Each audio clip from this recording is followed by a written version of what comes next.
কুসুম, কুসুম, আমাকে ক্ষমা করে দাও না। মালিকেরা কি ক্ষমা চায়? না না, ফুলটা আনা উচিত হয়নি। আমি বরং চলেই যাই। কোথায় যাচ্ছ কুসুম? আর আর ফুলটা এভাবে হাতে নিয়ে রয়েছো কেন? রেখে যাও। ক্ষমা করবেন ছোট সাহেব, আপনার নিষেধ করার পরেও আমি ফুল নিয়ে এলাম। আমার সত্যিই ভুল হয়ে গেছে। কুসুম দাঁড়াও, সেদিন আমার মাথা গরম হয়ে গেছিল, তাই জন্যই আমি আমি বলছি তো আমি ভুল বলে ফেলেছি, আমাকে ক্ষমা করে দাও। I am sorry Kusum.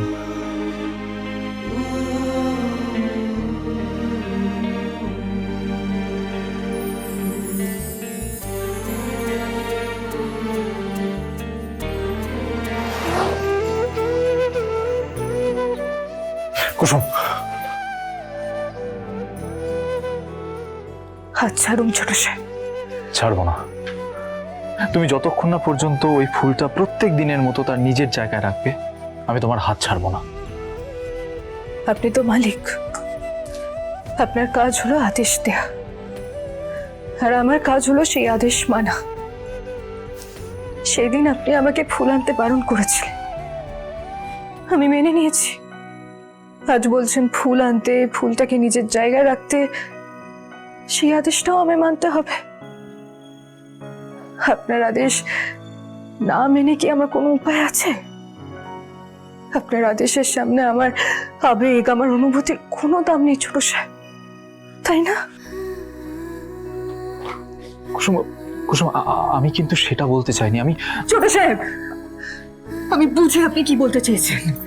Kusum, I am sorry, I am sorry. আমি বলছি তো, আমি যা যা বলেছি ভুল বলেছি। এই ভাইদা, তোকে এই নতুন অবতারে বেশ ভালোই লাগছে। তুই থামবি?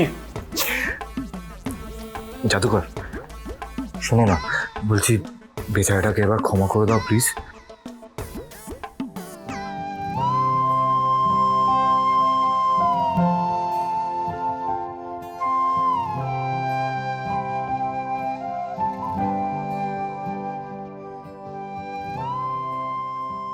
কুসুম, কুসুম, আমাকে ক্ষমা করে দাও না। মালিকেরা কি ক্ষমা চায়? তারা কি সবার সামনে হাত চোখ করে ছোট সাহেব?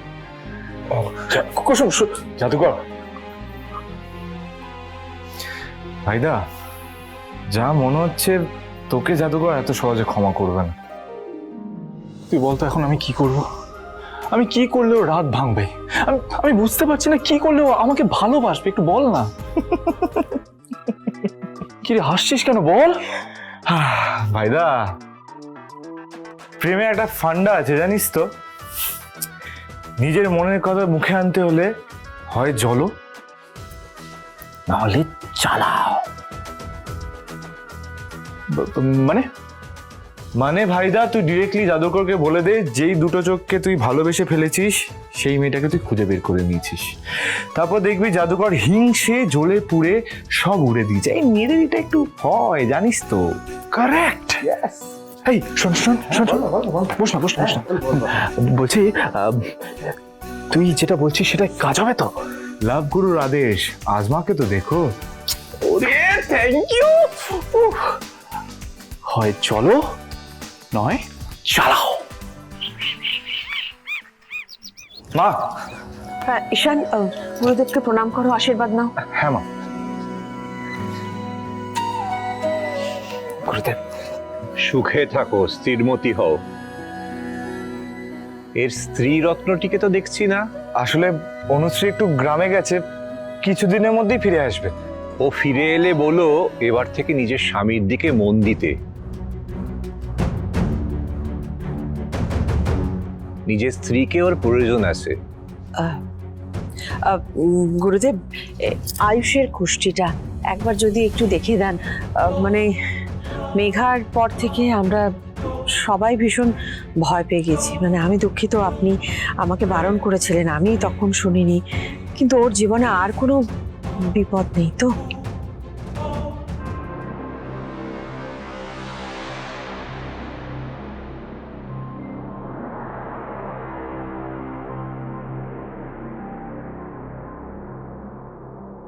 আমি আগেও বলেছি আয়ুষের ওপর বিপদ আসতেই থাকবে।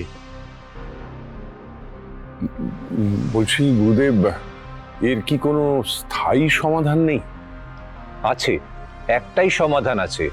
আমি তো আগেই বলেছি আয়ুষের হবু স্ত্রী সেই হবে ও রক্ষা কবচ। কিন্তু সে মেয়ে কবে আসবে গুরুদেব? কোথা থেকে আসবে তাই তো বুঝতে পারছি না।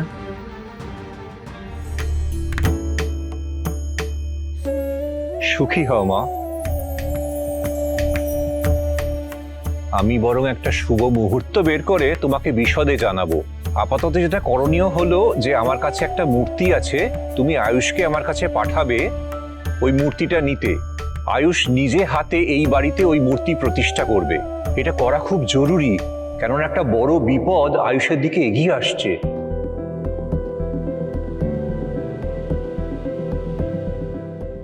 মায়ের শক্তি সন্তানের বল, আর মায়ের ভয়ই সন্তানের দুর্বলতা। কি ভাবছো ইন্দ্রাণী? গুরুদেব, যে বড় বিপদের কথা বলছেন তাতে আয়ুষের প্রাণ সংশয় আছে। জীবন আর মৃত্যুর তারিখ আগেই লেখা থাকে, চিন্তা করে কিছু বদলানো যায় না। মেঘার দেবলীনার থেকেও শতগুণে বড় বিপদ আয়ুষের দিকে আসছে।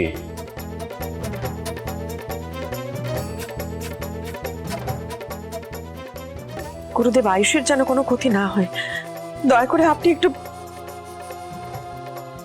আমি এবার আসি তাহলে। গুরুদেব, শক্ত থাকো।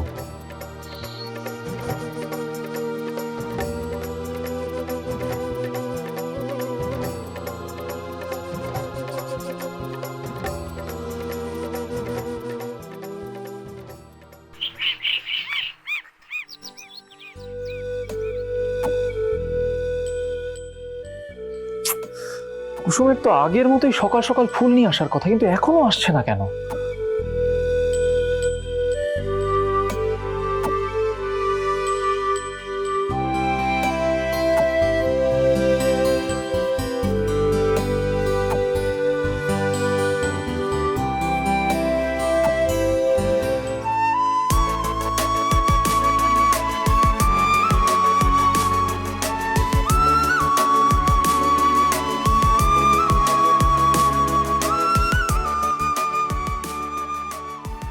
শুভ সকাল ছোট সাহেব।